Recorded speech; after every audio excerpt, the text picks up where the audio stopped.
চায়নাতে আমাদের ঈদ আগের দিন রান্না করে রাখা সেমাই ঈদের দিন সকালে খেয়ে রেডি হয়ে আমরা বের হয়ে যাচ্ছি ঈদের নামাজ পড়বো বলে। শাওশিং সিটি থেকে আমরা যাচ্ছি হাংজোতে। প্রতি বছরই আমরা হাংজো মসজিদে যাই নামাজ পড়তে। আমাদের বাসা থেকে প্রায় ১ ঘন্টা লাগে এই মসজিদে আসতে। মসজিদের উপরে না আগে বড় একটা গোল্ডেন কালারের গম্বুজ আর একটা মিনার ছিল। চায়নাতেই ঈদের নামাজ পড়তে হলে আগে থেকেই রেজিস্ট্রেশন করে নিতে হবে অ্যাপস এর মাধ্যমে। আমাদের প্রি রেজিস্ট্রেশন করা ছিল। সেই কিউআর কোডটা স্ক্যান করে আমরা চলে আসলাম মেয়েদের জন্য। এই যে সেকেন্ড ফ্লোরটা আছে, আমি যখন এন্ট্রি করেছি ৭টা ১৫ দিকে তখন মাত্র ৩টা রো ছিল। প্রথমে কিছুক্ষণ কোরআন তেলাওয়াত হলো, তারপরে ইমাম সাহেব খুতবা দিলেন। যদিও সম্পূর্ণটাই চাইনিজে দিয়েছেন, আমরা অনেকটাই বুঝতে পেরেছি। আলহামদুলিল্লাহ ঈদের নামাজ শেষ করেছি। এই যে দেখেন কত কত মুসল্লিরা একত্রে নামাজ পড়তে আসছে, বিভিন্ন দেশের বিভিন্ন বর্ণের। সবারই একই উদ্দেশ্য, ঈদের আনন্দ ভাগাভাগি করে নেয়া। আর চায়নাতে প্রোটোকল তো খুবই স্ট্রং।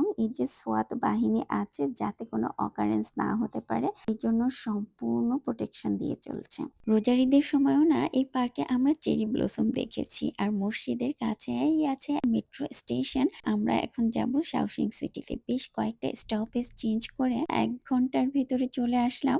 আর এদিকে আমরা খুবই ক্ষুধার্ত ছিলাম। সকালে যেহেতু অনলি আমরা সেমাই খেয়েছি, সেজন্য ম্যাকডোনাল্ডসে এসে 11:30টার সময় আমরা ব্রেকফাস্ট লাঞ্চই বলা যায় সেটা সেরে ফেললাম। চায়নার বাইরে সারা বিশ্বে চাইনিজ মুসলিমদের নিয়ে বা চায়নাতে যারা বহিরাগমন মুসলিম থাকে তাদের নিয়ে একটা ভ্রান্ত ধারণা আছে। মনে করা হয় চায়নাতেই ইসলাম সেইভাবে পালন করতে দেওয়া হয় না, টর্চার করা হয়, কিন্তু সেরকম কোনো ব্যাপারই না। দেখলেন তো ঈদের নামাজে কত মুসল্লিরা এসেছে বিভিন্ন দেশ থেকে, কোনোই সমস্যা হয়নি। আরো সুন্দর প্রোটোকল দিয়ে সুব্যবস্থার মাধ্যমে সবাই ঈদ উদযাপন করতে পেরেছে। আর বাসায় এসে এই যে আমাদের ছোট্টখাটো আয়োজন, সবাইকে জানাই ঈদের অনেক অনেক শুভেচ্ছা। কোথা থেকে আমাদের ভিডিওটি আপনারা দেখছেন জানাবেন। আসসালামু আলাইকুম, আল্লাহ হাফেজ।